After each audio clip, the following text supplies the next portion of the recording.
आज हमारे साथ प्रोग्राम लम्हे में नूरी बैंड मौजूद हैं, जिनके गाने हर उम्र के अफराद में बेहद मकबूल हैं। इन्होंने बहुत सारे ट्रैक्स गाए हैं, जिनमें सुनो कि मैं हूँ जवान, मेरे लोग, मनवारे काफ़ी मशहूर हैं। इसके साथ साथ बहुत सारे म्यूजिकल चैनल से बहुत से अवार्ड्स भी हासिल कर चुके हैं। हमारे साथ आज अली नूर और अली हमजा मौजूद हैं।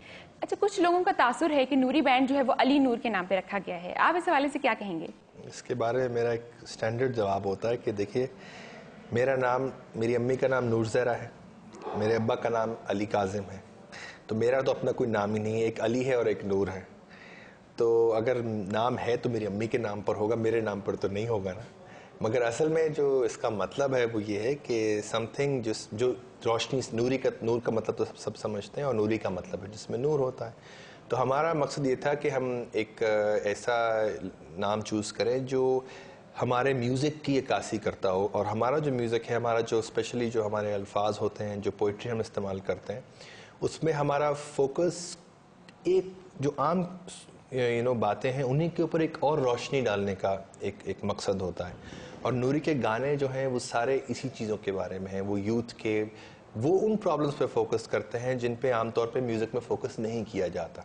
तो ये मकसद था, और आई थिंक इसलिए नाम नूरी रखा गया। अच्छा, तो आपके जो गानों के थीम्स होते हैं वो सोशल इशू पे होते हैं या जनरली क्या आप? नहीं, सोशल इश्यूज पे नहीं होता। हमने कभी ऐसे नहीं, हमने कोई ऐसा गाना नहीं लिखा कि हमने कोई किसी पॉलिटिकल सिचुएशन पे गाना लिख दिया हो। अपने स्कूल के दिनों में फील किया कि हमारे इर्द गिर्द जो लोग हैं वो बहुत अपनी दुनिया में गुम हैं।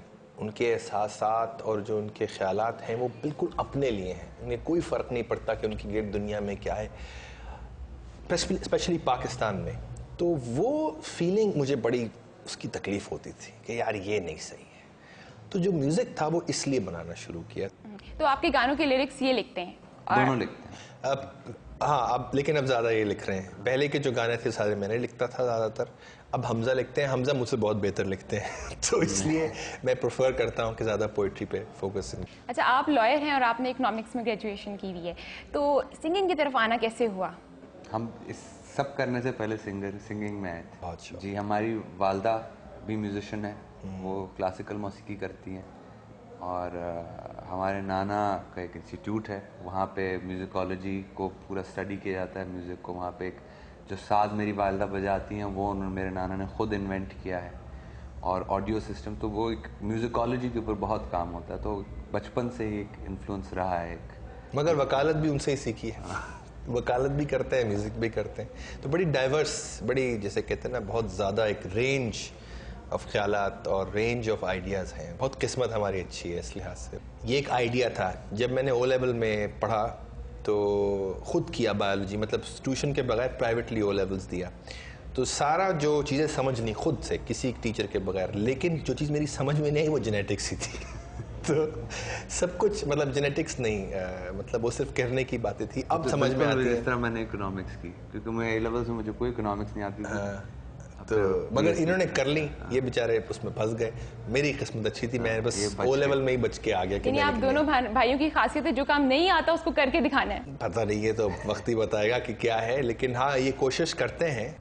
इन्होंने एक जगह कहा कि आप हर वक्त मूव करते रहते थे स्कूल में, और आपको टाना ठिशका भी कहते थे, तो बताएं आप उस हवाले से। यही बताएंगे। मैं तो गुस्सा चलता, मैं तो लोगों को मारने पड़ रहा होता था ये मुझे बहुत शौक था म्यूजिक का। मुझे याद है मैं इतनी सी उम्र में क्या कहते हैं, ये अपनी ज़बान बना के करता था। अभी भी ऐसे करता हूँ, ऐसी बात I am a very very hyper person. सब लोग ये कहते हैं, हमारे कजन्स हमें कहते थे बेचैन बोटी, कि इसको।